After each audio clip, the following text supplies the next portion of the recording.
บทหัดแต่งตัวจริง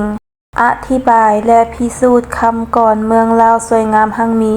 ของฐานผู้มีวงวิจิตรตอนหนึ่งที่ว่า นี่แหละเพิ่นว่าน้ำเต็มแต่ปูปลา เพิ่นว่าหนาเต็มแต่ห่วงเข้า เพิ่นว่าภูเขากว้างจวงจันทร์เต็มป่า หินศิลาอยู่น้ำเป็นแก้วขาแพงศาสตร์ลาวเป็นศาสตร์หนึ่งที่อุดมสมบูรณ์และหั่งมีไปด้วยทรัพยากรธรรมชาติทรัพย์ในดินสินในน้ำเป็นเขตดินดำน้ำซุ่มเป็นอูเข้าอูปลาเหมาะแก่การปลูกฝังเลี้ยงสัตว์ซึ่งยังย้ายตั้งแต่เนื้อตลอดใต้ดังคำก่อนที่ว่านี่แลเพิ่นว่าน้ำเต็มแต่ปูปลาเพิ่นว่านาเต็มแต่ห่วงเข้าเพิ่นว่าภูเขากว้างจวงจันทร์เต็มป่าหินศิลาอยู่น้ำเป็นแก้วค่าแพงพื้นแผ่นดินของชาติลาวเฮาแม่นมีความหั่งมีและสวยงามไปด้วยทรัพยากรธรรมชาติอย่างมากมายกายกองในนั้นก็มีแม่น้ำลำเซหลายแห่งมีห้วยห้องของบึงซึ่งแม่น้ำเหล่านั้นเป็นสิ่งจำเป็นและสำคัญที่พัวพันกับการดำรงชีวิตของคนเฮาสัตว์สาวาสิ่งพืชพันธุ์ธัญญาหารต่างๆเพื่อให้มีชีวิตอยู่ได้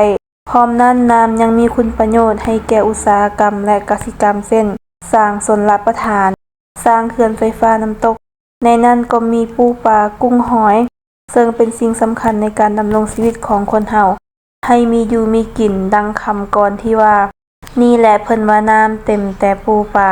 ต่อจากนั้นนักกวียังมีคำก่อนตื่มอีกว่าเพิ่นว่าหนาเต็มแต่ห่วงเข้านี่ก็แสดงให้เฮาเห็นว่าประเทศเฮาแม่นมีธงเพียงและผู้ดอยเป็นส่วนใหญ่ประชาชนแม่นเฮ็ดให้ใช้พื้นหนาเฮ็ดนาใช้พื้นกว้างเขาเจ้ามีความดุมันขยันเพียรเอาหลังสู่ฟ้าเอาหน้าสู่ดินพอถึงฤดูเก็บเกี่ยวพวกเขาเจ้าก็ได้เห็นห่วงเข้าสุกเรืองเหือตามท้องไห้ทงนาคือกับเปียงทองคำบทก่อนดังกล่าวยังแสดงให้เห็นถึงความอุดมสมบูรณ์ปราศจากความอดอยากยากจนสิ่งที่กล่าวมานั้นมันแม่นมีจริงทั้งแม่นความมุ่งหวังของประชาชนเฮาต่อกับคำก่อนที่กล่าวมาข้างถึงนั้นยังบ่ทันเพียงพอ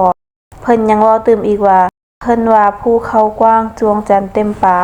นักกวีได้ยกให้เห็นถึงความอุดมหั่งมีของภูผาป่าดงซึ่งประกอบด้วยภูสลับซับซ้อน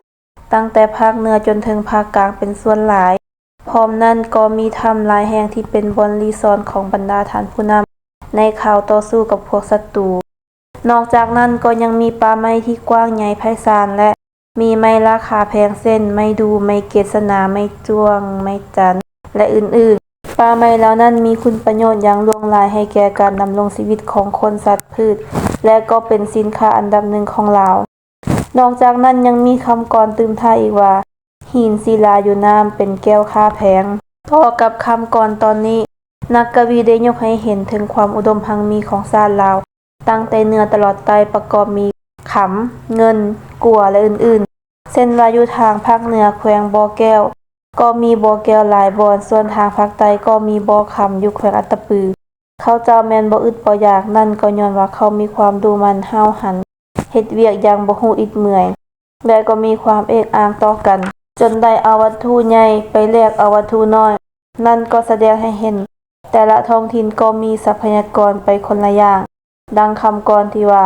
อัตตปือปึงคายคำแลกไก่สารวันขี่ให้คายสร้างและกระบอกนี่ก็ได้แสดงให้พวกเฮาเห็นว่าชาติลาวเฮาแม่นอุดมหั่งมีแท้ฉะนั้นพวกเฮาเป็นคนลาวที่เกิดขึ้นในพื้นแผ่นดินลาวต้องได้ห่วงแหนและพร้อมกันปกปักรักษาทรัพยากรไว้บ่ให้ชาติอื่นมาญาติเอาไปได้